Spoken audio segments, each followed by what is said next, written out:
Hello. Good leadership begins with self leadership. And one of the key aspects required for an effective leader is self-awareness. How aware are you of yourself? A study by Tasha Eurich, PhD, published in 2018, found that although most people believe they are self aware, only about 10 to 15% of people studied actually fit the criteria for being self aware. So, what does this mean for you, and how can you develop self awareness? In this video, we'll explore the impact of a lack of self awareness. We'll discuss how to assess just how self aware you are, and we'll present some strategies to become more self aware. And stay tuned to the end for a special offer. So, welcome to The Good Leader, where we explore aspects of good leadership and we look at bad and ineffective leadership too, so we can take the journey to becoming a good and an effective leader. I'm Dr. Julie Donnelly, healthcare coach, and I develop leaders in healthcare through individual coaching, speaking, educating. As a thought leader, college professor, and previous executive nurse, my goal is to help you become the best leader that you can be, so you feel good about your leadership ability and skills, you feel confident, and you enjoy leading. If you're new to the channel or have not yet done so, then go ahead and subscribe to the channel.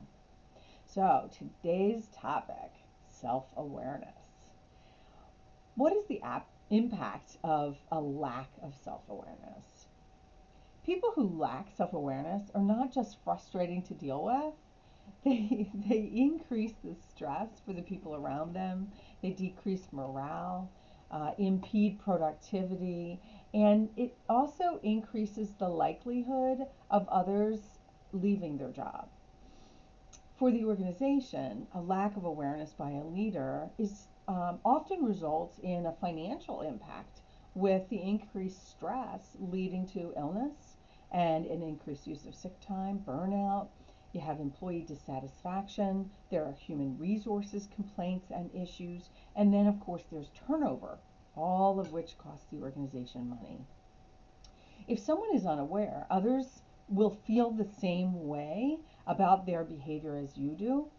In the research, Eurich identified several consistent behaviors, including not listening to or accepting critical feedback, the inability to empathize with or take the perspective of others, difficulty sort of reading the room and tailoring their message to the audience that they're actually speaking to, possessing an inflated opinion of their contributions or their performance.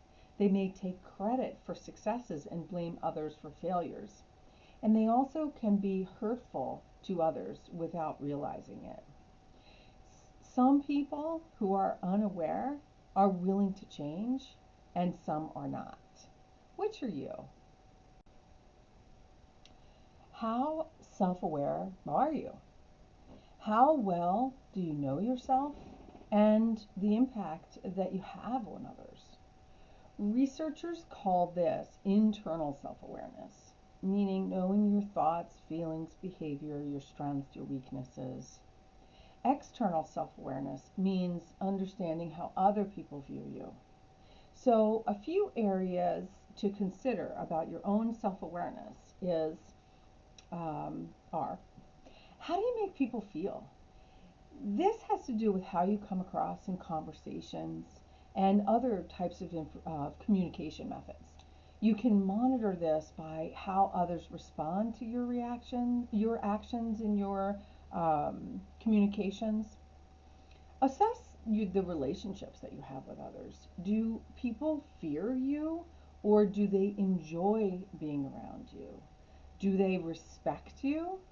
Is it respect, or is it fear? Are people comfortable being themselves around you? In other words, are they safe? This speaks to the concept of psychological safety in the workplace, which we'll discuss in a future video. It's a very important topic. The second thing to look at is, how open are you to the opinions, thoughts, and suggestions of others? This has to do with how humble you are. and your level of openness to the differences of opinion, new viewpoints, and the biases that you may demonstrate or have. We all have biases. Do you care about what others have to say? Does it matter what title the individual has or where the idea comes from? Or do you only listen to people who have a particular level of stature? Um, do you encourage others to challenge you and to speak up? When they speak up, how do you treat them? Are they welcomed or are they shot down? Are they berated and humiliated publicly or even privately? This behavior speaks to your ability to self-regulate, which is a key component of emotional intelligence. And in future videos, we will cover emotional intelligence as well. It's a big topic. Do you ever get angry publicly? So this would be the third area to really explore. How well do you manage your emotions? How do you react when people make you angry? Have you ever yelled or raised your voice publicly? How might other people around you describe you? Would that be different coming from different levels in the organization, such as higher management saying one thing while lower level employees saying something else? And this speaks to the quality of authenticity, being true to who you are, regardless of who's around you. So let's cover some strategies to become self-aware. I've given you a lot of food for thought about your level of awareness. Here are 3 ways to become more self-aware. The first is to get to know yourself and observe yourself in the day-to-day. So this is about being curious about you, how you think, what you feel, what you believe, what assumptions you make, and how you behave. Why do you act that way? I wrote an entire book on this. If you're interested, visit my website, drjuliedonnelly.com. The book is called The Journey Called You, A Roadmap to Self-Discovery and Acceptance. It's all about your becoming more self-aware. So pay attention to yourself as you approach your work and other people, even at home. Observe your thoughts. What are you thinking? What do you feel? What are the beliefs or assumptions? And then, of course, what actions are you taking? There are literally hundreds of self-assessments that you can take to uncover who you are, your strengths, your weaknesses, how you approach life, how you think. Go explore online and see if you can take a couple freebies just to learn a little bit more about you, and use your journal to document what you're discovering. The second way we can become more self-aware is observing ourselves in relation to others. How do others react or respond to you? And how do you feel in the company of other people? This is important because there's a lot of information just by paying attention to yourself and to others' reactions to you. How do you feel after an interaction? Pay attention to the person's body language. Do they feel heard? Do they feel comfortable? Are they inspired, or do they feel empowered? Or do they feel uncomfortable, nervous, fidgety, fearful, and trepidatious? That gives you a lot of information as to how you're coming across and how they feel. And then thirdly, we can directly ask others for feedback.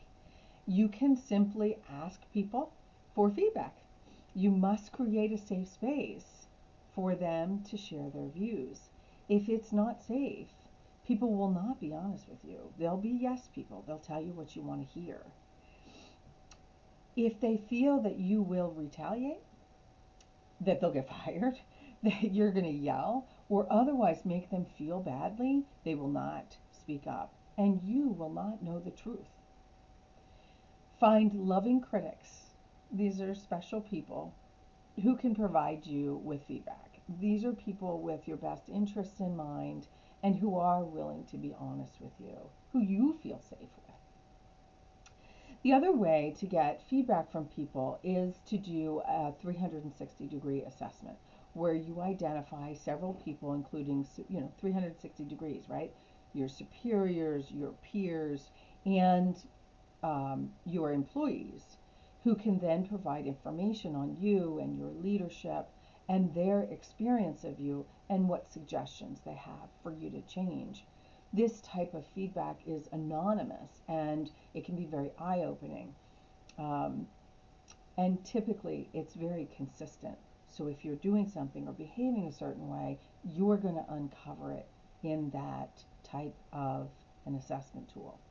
The key to receiving feedback, whether it's directly or by observation, however, is whether you're open to use the feedback as an impetus for personal improvement and change. Remember that what you do impacts everybody that you come in contact with, and that has an impact, it has a ripple effect on the team, on the behaviors of others, on the performance of the organization, and of course the bottom line. So to summarize, 3 steps that we covered today. 1, self-awareness is a key skill for leaders to succeed in today's environment and to help their organizations succeed. 2nd, be willing to become more self-aware. Effective leaders care about how they show up, how they treat others, and the impact that they have on others and the bottom line. Self-leadership is essential for successful organizational performance. And 3rd, there are both internal and external awarenesses, knowing yourself and then also knowing how others perceive you. To know yourself, you can take assessments, you can observe yourself. To know how you come across to others, you can observe their reactions to your presence or your behaviors, or you can ask directly, either in person or by using a 360-degree assessment, which I often will use with clients. Look, this is tough stuff. If you want to improve your leadership and you feel that self-awareness might be an issue, then let's talk about it. So here's my offer to you. Visit my website, drjuliedonnelly.com, and schedule a free coaching session. I offer you the opportunity to get to know yourself better and what makes you tick. It's completely confidential and there's no obligation. We'll either get on a Zoom or a phone call, whatever you prefer, and spend a half hour, 45 minutes, and see if we can unearth some things and give you some strategies to get to know yourself better. I offer you that safe space for self-exploration. I highly recommend that you keep a journal and reflect upon your leadership journey. Journaling is a wonderful way to increase your self-awareness as you reflect on the thoughts, feelings, beliefs, assumptions, your limiting beliefs, and of course your actions and the reactions that occur because of those behaviors. Let me know how you're doing. Please place your comments or questions below so that I can assist you on your leadership journey. I'll address any leadership questions that you have in a future video. If you need assistance, as I mentioned, please go to drjuliedonnelly.com and visit me there. Please like the video and subscribe to the channel so you don't miss any of the video lessons. Make it a great week.